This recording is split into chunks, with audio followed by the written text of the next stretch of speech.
दोस्तों आप देखें लवासना तक हम इस समय यूपीएससी भवन के पास 2024 का यूपीएससी इंटरव्यू चल रहा है। हमारे साथ एक सर हैं यूपीएससी का इंटरव्यू देके आ चुके हैं। बात करते हैं। सर कैसा रहा आपका इंटरव्यू? सर ठीक था सर, बढ़िया रहा है। सर आपने आपका नाम और आपका अटेम्प्ट जानना चाहेंगे सर? सर मेरा नाम अमित कुमार है और मेरा सेकंड अटैम्प्ट था सर। अच्छा।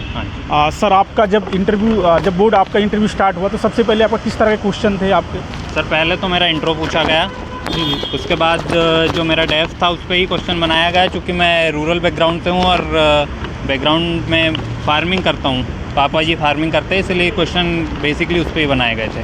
अच्छा। हाँ जी। सर जैसे आपका जो ओवरऑल इंटरव्यू जो डेफ से था, यूपी किससे था, थोड़ा इसके बारे में? डेफ से भी था सर, और जो रूरल बैकग्राउंड है मेरा उससे था। ऑप्शनल से कुछ क्वेश्चन पूछे गए थे, और करंट में जो इंटरनेशनल रिलेशन में चल रहा है, रसिया यूक्रेन और यूएस का इलेक्शन, उस पर बेस्ड क्वेश्चन थे सर। आपका जैसे कि जब आपका इंटरव्यू हो रहा था तो आपको कुछ ऐसे भी क्वेश्चन हो, सिचुएशनल क्वेश्चन भी आते हैं नहीं? जी बिल्कुल, सिचुएशनल भी पूछे गए। मेरे से मेरी राय जानने की कोशिश अधिकतर क्वेश्चनों में की गई। फैक्ट क्वेश्चन बेस कम थे, लेकिन उसके बाद मेरा ओपिनियन जानने की कोशिश उनकी बहुत ज़्यादा थी। अच्छा। क्या आप कोई जॉब में है इसके पहले या नहीं? नहीं सर, मैं अभी केवल यूपीएससी की प्रिपरेशन कर रहा हूँ। अच्छा। हाँ जी। सर जैसा कि 2025 प्रीलिम्स अभी नज़दीक है, और प्रीलिम्स की तैयारी के लिए आपका कैसे रणनीति और आप कैसे करना चाहिए किसी को तैयारी? सर प्रीलिम्स की रणनीति के लिए मेरी तो अभी तो मैं इंटरव्यू में लगा था, लेकिन अब मेरा आगे का फ्यूचर में प्लान ये है कि मैं मॉक पे सीधे प्रीलिम्स फोकस हो जाऊँगा। प्रीलिम्स के मॉक टेस्ट लगाऊंगा, मैं अपनी कोचिंग के लगाऊंगा, और बाहर से भी जो अदर सोर्सेज से मिलते हैं उनकी कोचिंग से। और बाकी तो मैं पढ़ चुका हूँ, पहले 2 साल से मैं तैयारी में लगा हुआ था, तो मैं सारी चीज़ें कवर कर चुका हूँ। अब रिवीजन और मॉक लगाना बाकी। प्रीलिम्स में आप कितना क्वेश्चन करते हैं जीएस में और सीसेट में, थोड़ा बता दीजिए। जीएस में मैं 85 to 90 के कवर करता हूँ, और सीसेट में लगभग 60-65 क्वेश्चंस। प्रीलिम्स में एक बहुत महत्वपूर्ण चीज़ होती है 1/3, जैसा कि माइनस मार्किंग है, तो आप कैसे इसको बैलेंस करते हैं? थोड़ा इसके बारे में बताइए, काफ़ी चैलेंजिंग होता है ये सर ऐसा है कि ये तो रिवीजन बेस्ड, आप अगर ज़्यादा से ज़्यादा रिवीजन करोगे तो लगभग 35-40 क्वेश्चन तक आप एश्योर हो सकते हो कि ये क्वेश्चन आपके बिल्कुल सही है, लेकिन उनके बाद तो एलिमिनेट करना ही पड़ता है। और कुछ क्वेश्चंस को ऐसे डिकोड करना पड़ता है कि ऑप्शन हटा के और फिर पहुंचा जाए उन तक। हाँ जी। सीसेट काफ़ी यूपीएससी के लिए चैलेंजिंग रहा है, तो सीसेट के लिए क्या कर सकते हैं, मतलब कैसे रणनीति रही आपकी? मेरी रणनीति तो सर ऐसी थी कि मैं जब कॉलेज मेरा चल रहा था, कॉलेज के दौरान मैं सिंगल डे एग्ज़ाम की तैयारी बहुत किया हूँ, एसएससी वगैरह की, तो मेरा मैथ्स रीजनिंग बहुत बेहतर था, और मेरा ग्रेजुएशन चूँकि मैथ्स से है तो मुझे सीसेट में कोई दिक्कत नहीं हुई। यूपीएससी मेंस के लिए काफ़ी मतलब तैयारी के लिए काफ़ी गहनता की अध्ययन करना होता है। क्या आपने कोई कोचिंग वगैरह ली थी कैसे मेंस की तैयारी? मैंने कोचिंग ली थी सर, और मेंस के लिए मैंने टेस्ट सीरीज भी ज्वाइन की। अच्छा, टेस्ट सीरीज ज्वाइन। हाँ जी। तो प्रीलिम्स के लिए आपने और मेंस के लिए कितने टेस्ट सीरीज आपने दिया था? प्रीलिम्स के लिए सर मैंने 3-4, एक तो जहाँ कोचिंग ज्वाइन करी थी वहाँ पूरे 28 टेस्टों का संकलन था, तो वो पूरा लगाया था। और मेंस के लिए मैंने 2 coaching institute, other coaching institute के टेस्ट सीरीज ज्वाइन की। मेंस में थीम्स बहुत ज़रूरी होता है, तो थीम्स के लिए आपने क्या प्लानिंग करी थी और कैसे करना चाहिए प्लानिंग? सर जो मैं करंट अफेयर जहाँ से प्रिपेयर करता हूँ, वो मैं करंट अफेयर ही थीम बेस्ड प्रिपेयर करता हूँ, तो मुझे अलग से थीम बनाने की ज़रूरत नहीं पड़ी, क्योंकि मैं करंट डेली का जो सोर्स यूज़ करता हूँ, इंडियन एक्सप्रेस और हिंदू को जो मिला के करता हूँ, और किसी चैनल को के थ्रू भी करता हूँ, तो वहाँ भी थीम के थ्रू ही पढ़ाया जाता है, तो मुझे अलग से थीम बनाने की ज़रूरत नहीं थी, और मैंने थीम बेस्ड ही तैयारी की थी मेंस के लिए। यूपीएससी मेंस में आंसर लिखते समय काफ़ी समय का ध्यान नहीं रह पाता है, बहुत कम समय में शब्दों को लिखना होता है, उसके लिए कैसे फ्रेमिंग करते थे आप थोड़ा? सर ये इसका तो एक ही सॉल्यूशन है सर, प्रैक्टिस से ही ये चीज़ें क्लियर होती है। अच्छा। तो मैंने लगभग तैयारी के दौरान भी, जब मैं कोचिंग ले रहा था उस दौरान भी हर दिन के करीब 4 से 5 क्वेश्चन की आंसर राइटिंग करता था, और उसके बाद जब सिलेबस कंप्लीट हो गया उसके बाद पूरा फोकस आंसर राइटिंग और मॉक टेस्ट पर था। एनसीईआरटी का रोल आपकी तैयारी में कितना, और एनसीईआरटी के लिए क्या करना चाहिए? सर चूँकि इस तैयारी का बेस ही एनसीईआरटी है, इसलिए एनसीईआरटी का बहुत रोल है, और एनसीईआरटी पढ़ना लगभग अगर आपकी ह्यूमैनिटीज़ बैकग्राउंड नहीं रहा है तो फिर तो बहुत ज़रूरी है।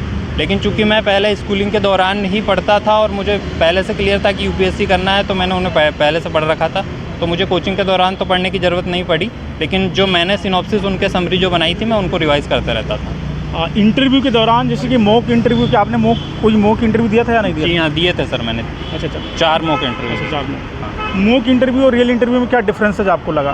सर डिफरेंसेस तो बहुत होता है, चूँकि यहाँ पे सीनियर लोग ज़्यादा होते हैं, लगभग सबकी एज 55 to 60 थी, और अपन जो मॉक इंटरव्यू देते हैं सर उसमें तो सीनियर मेंबर कम होते हैं, लेकिन कोचिंग के टीचर्स होते हैं, क्वेश्चन का लगभग अपन जब डीएफ एनालिसिस वही लोग करवाते हैं कोचिंग में मॉक में, तो लगभग क्लियर हो जाता है कि क्वेश्चंस का दायरा कितना रहेगा।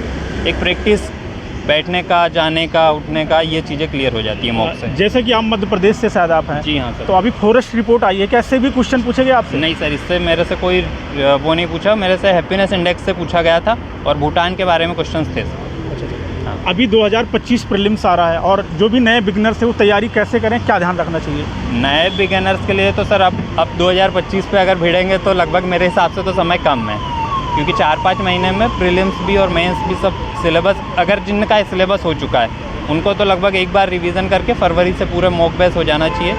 टेस्ट लगाइए हर दिन, उनका एनालिसिस कीजिए, टेस्ट का आंसर, क्वेश्चन का आंसर देखिए, और साथ में जो 3 ऑप्शन गलत है उनके बारे में भी आपको सारी नॉलेज होनी चाहिए कि ये गलत क्यों है और ये इनके बारे में क्या डिटेल।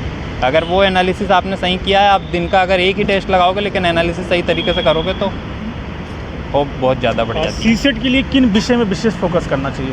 सीसेट के लिए सर मैथ्स और रीजनिंग पे फोकस कर सकते हैं, चूँकि मैं हिंदी मीडियम से था तो इंग्लिश तो मैं थोड़ा कमज़ोर वीक पढ़ता हूँ, लेकिन मैंने इंग्लिश पे फोकस भी नहीं किया। मैथ्स और रीजनिंग, जैसा मैंने पहले बताया कि मैं सिंगल एग्ज़ाम की तैयारी पहले से करता आ रहा था, तो मेरा मैथ्स रीजनिंग पहले से बेहतर था, तो मैं उन पर ही प्रैक्टिस करी। जैसा कि आप हिंदी मीडियम से आप यूपीएससी भवन तक आए, काफ़ी लोग नर्वस रहते कि मतलब हिंदी मीडियम वालों को कम होता है, इस पर कुछ अपना व्यू देना चाहते हैं आप? नहीं, ऐसा तो कुछ नहीं है। हिंदी मीडियम भी काफ़ी मेहनत कर रहा है और बहुत सारे मेरे साथ भी जो मैथ्स से अंदर पे इंटरव्यू देने वाले, उनमें भी हिंदी मीडियम के बहुत से लोग थे।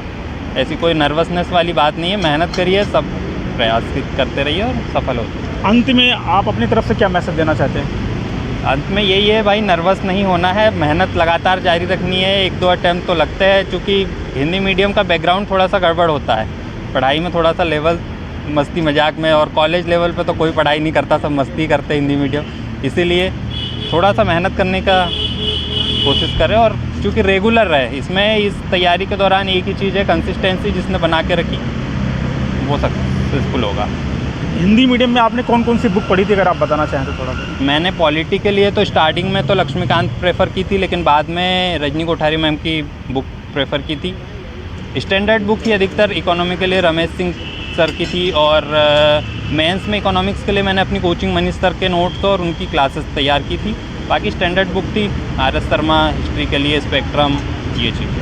आपको अपना कीमती समय देने के लिए आपको बहुत बहुत धन्यवाद, और नवाज स्नातक और बाकी हमारे सभी साथी की तरफ से आपको बहुत शुभकामनाएं, और हमारे व्यूअर की भी तरफ धन्यवाद। Thank you.